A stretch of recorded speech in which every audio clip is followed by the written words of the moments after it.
Hi. How's everybody? Hi there. Welcome to Frankenstein Tea, a daily short story program for adult listeners. With me, I'm Kristen, the director of the Island Free Library. I am reading from the library today. We are on Block Island. I'm on the upper level. I keep looking this way because I'm watching. It's getting grayer and grayer as the minutes tick by. I suppose there's weather coming, right? I suppose there's always weather. Weather coming. It's quite a New England thing to say. Weather's coming. I think there's weather coming, Block Island. So batten up. Hi, Dad. How are you? It is 3:00 Friday afternoon, December 4th. December 4th. Here we are. I think it's like 279 days or something into a pandemic. It's quite a bit of time behind us with this virus out there raging across the world, around the globe. I hope everybody's feeling okay about that and that you're healthy and well. I hope you're taking good care of yourselves. And I'm happy that you tuned in today to hear a short story and to take a time out and sit back and let me read to you. So I'm going to do just that. I'm going to read from Ron Rash's Something Rich and Strange Selected Stories. And then I'm going to put this book back on the shelf because I gravitate towards Ron Rash. I like Ron Rash. But time for me to put him on the shelf and mix it up a little more than we normally have. So I'm going to shelve this one after this story. So come and get him. If you want this guy, he'll be on the shelf. You can have anything I read from, actually, but this one will be out there. So this is Ron Rash. And this story is called Falling Star. She don't understand what it's like for me when she walks out the door on Monday and Wednesday nights. She don't know how I sit in the dark watching the TV, but all the while I'm listening for her car. Or understand I'm not ever certain till I hear the Chevy coming up the drive that she's coming home. How each time a little less of her comes back. Because after she checks on Janie, she spreads the books open on the kitchen table, and she may as well still be at that college, for her mind is so far inside what she's studying. I rub the back of her neck. I say maybe we could go to bed a little early tonight. I tell her there's lots better things to do than study some old book. She knows my meaning. I've got to finish this chapter, Lynn says, maybe after that. But that maybe doesn't happen. I go to bed alone. Pouring concrete is a young man's job, and I ain't so young anymore. I need what sleep I can get to keep up. You're getting long in the tooth, Bobby, a young buck told me one afternoon. I huffed and puffed to keep up. You best get you one of them sit-down jobs. Maybe test rocking chairs. They all got a good laugh out of that. Mr. Winchester, the boss man, laughed right along with them. Old Bobby's still got some life in him yet, ain't you? Mr. Winchester said. He smiled when he said it, but there was some serious in his words. Yes, sir, I said. I ain't even got my second wind yet. Mr. Winchester laughed again, but I knew he'd had his eye on me. It won't trouble him much to fire me when I can't pull my weight anymore. The nights Lynn stays up, I don't ever go right off to sleep, though I'm about 9 ways whipped from work. I lay there in the dark and think about something she said a while back when she first took the notion to go back to school. You ought to be proud of me for wanting to make something of myself, she said. Maybe it ain't the way she means it to sound, but I can't help thinking she was also saying, Bobby, just because you never made anything of yourself, don't mean I have to do the same. I think about something else, she once told me. It was Christmas, our senior year in high school. Lynn's folks and brothers had finally gone to bed, and me and her was on the couch. The lights was all off, but for the tree lights glowing and flicking like little stars. I'd already unwrapped the box that had me a sweater in it. I took the ring out of my front pocket and gave it to her. I tried to act all casual, but I could feel my hand trembling. We'd talked some about getting married, but it had always been in the far away. After I got a good job, after she'd got some more schooling. But I hadn't wanted to wait that long. She put the ring on, and though it was just a quarter carat, she made no notice of that. It's so pretty, Lynn had said. So will you? I'd asked. Of course, she told me. It's what I've wanted more than anything in the world. So I lay in the bedroom nights remembering things, and though I'm not more than 10 feet away, it's like there's a big glass door between me and the kitchen table, and it's locked on Lynn's side. We just as well might be living in different counties for all the closeness I feel.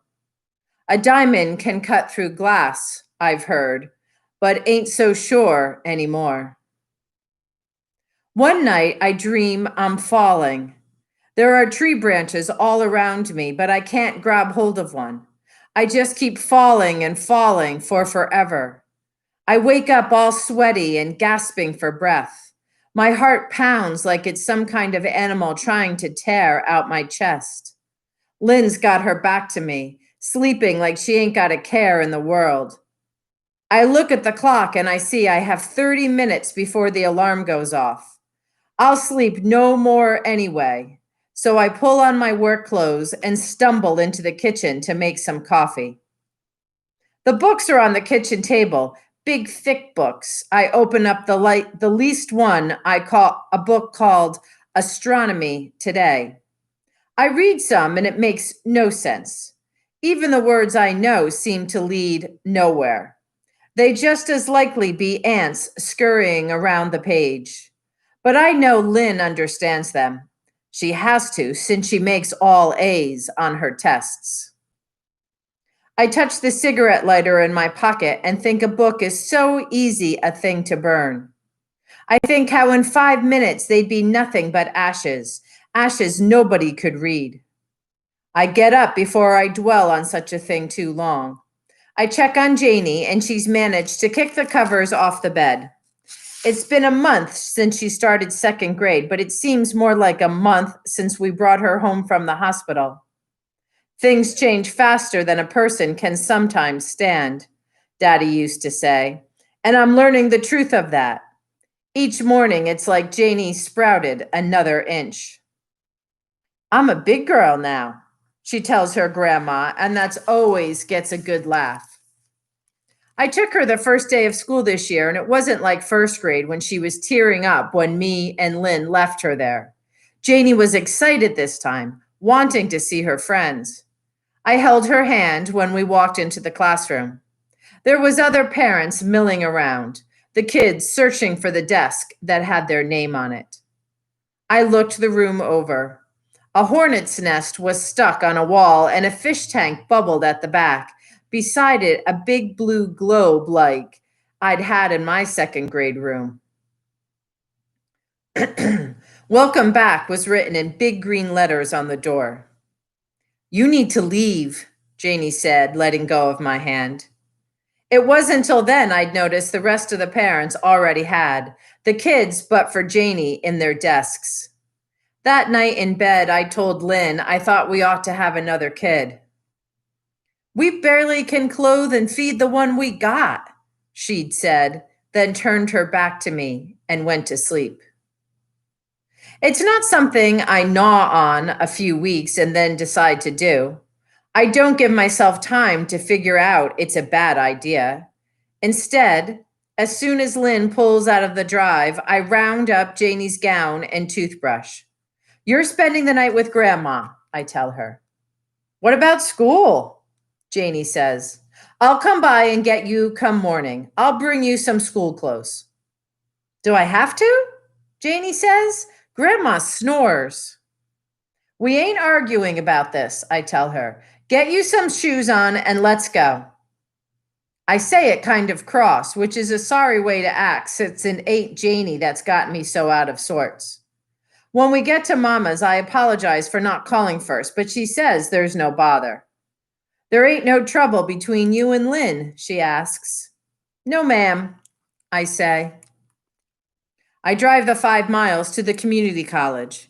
I find Lynn's car and park close by. I reckon the classes have all got started because there's not any students in the parking lot. There ain't a security guard around, and it's looking to be an easy thing to get done. I take my Barlow knife out of the dash and stick it in my pocket. I keep to the shadows and come close to the nearest building. There's big windows and 5 different classrooms. It takes me a minute to find her, right up on the front row, writing down every word the teacher is saying. I'm next to a hedge, so it keeps me mostly hid, which is a good thing for the moon and stars are out. The teacher ain't some old guy with glasses and a gray beard, like what I figured him to be. He's got no beard, probably can't even grow one. He all of a sudden stops his talking and steps out the door, and soon enough he's coming out of the building, and I'm thinking he must have seen me. I hunker in the bushes and get ready to make a run for the truck. I'm thinking if I have to knock him down to get there, I've got no problem with that. But he don't come near the bushes where I am. He heads straight to a white Toyota parked between Lynn's Chevy and my truck. He roots around the back seat a minute before taking out some books and papers. He comes back, close enough I can smell whatever it is he splashed on his face that morning. I wonder why he needs to smell so good, who he thinks might like a man who smells like flowers. Back in the classroom, he passes the books around. Lynn turns the book's pages slow and careful, like they would break if she wasn't prissy with them. I figure I best go ahead and do what I come to do. I walk across the asphalt to the Chevy.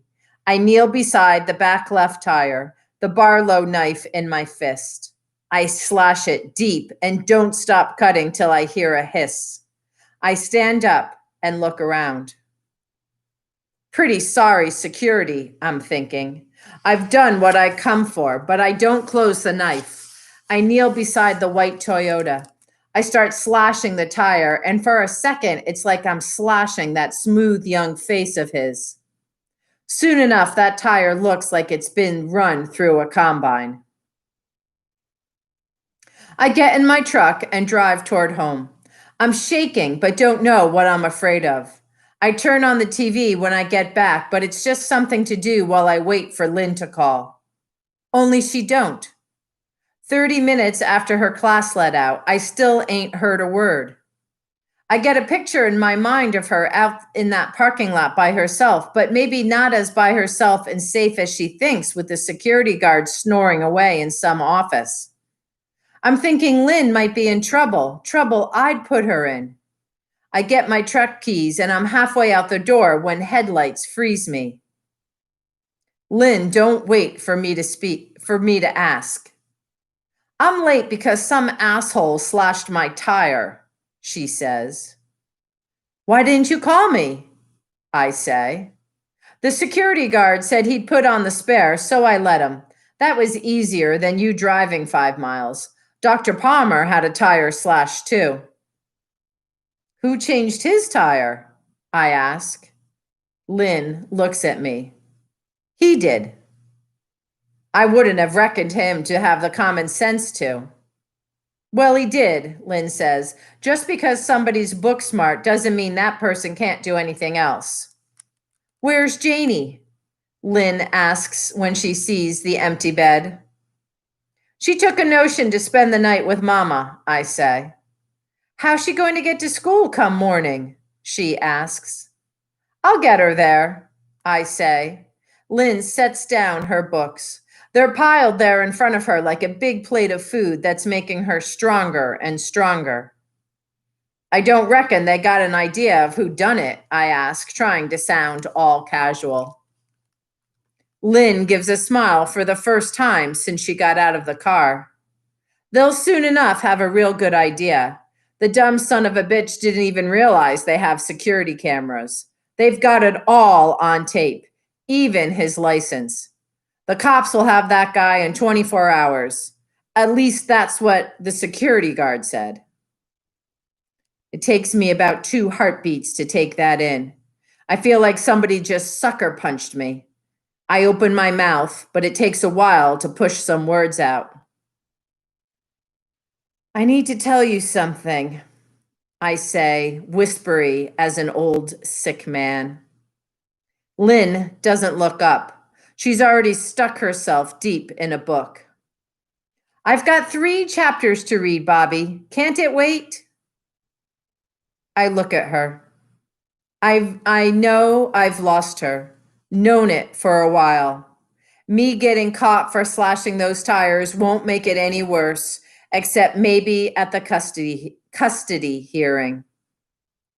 It can wait, I say. I go out to the deck. I smell the honeysuckle down by the creek. It's a pretty kind of smell that on any other time might ease my mind. A few bullfrogs grunt, but the rest of the night is still as the bottom of a pond. So many stars are out that you can see how some seem strung together into shapes. Lynn knows what those shapes are, knows them by their names. Make a wish if you see a falling star, Mama would always say. But though I haven't seen one fall, I think about what I'd wish. And what comes is a memory of me and Lynn and Janie. Janie was a baby then, and we'd gone out to the river for a picnic. It was April and the river was too high and cold to swim, but that didn't matter. The sun was out and the dogwoods started to whiten up their branches, and you knew warm weather was coming. After a while, Janie got sleepy and Lynn put her in the stroller. She came back to the picnic table where I was and sat down beside me. She laid her head against my shoulder. I hope things are always like this, she said. If there was a falling star, that would be all I'd wish for. Then she kissed me, a kiss that promised more that night after we put Janie to bed. But there wasn't any falling star that afternoon, and there ain't one tonight. I suddenly wish Janie was here, because if she was, I'd go inside and lay down beside her. I'd stay there all night just listening to her breathe. You best get used to it, a voice in my head says. There's coming lots of nights you'll not have her in the same place as you, maybe not even in the same town. I look up at the sky a last time, but nothing falls. I close my eyes and smell the honeysuckle. Make believe Janie's asleep a few feet away, that Lynn will put away her books in a minute and we'll go to bed. I'm making up a memory I'll soon enough need.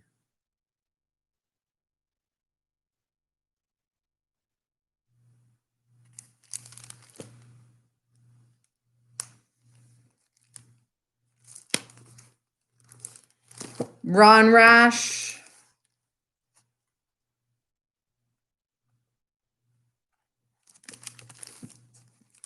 Ron Rash, Something Rich and Strange, Selected Stories, published by HarperCollins in 2014. And that story was called Falling Star.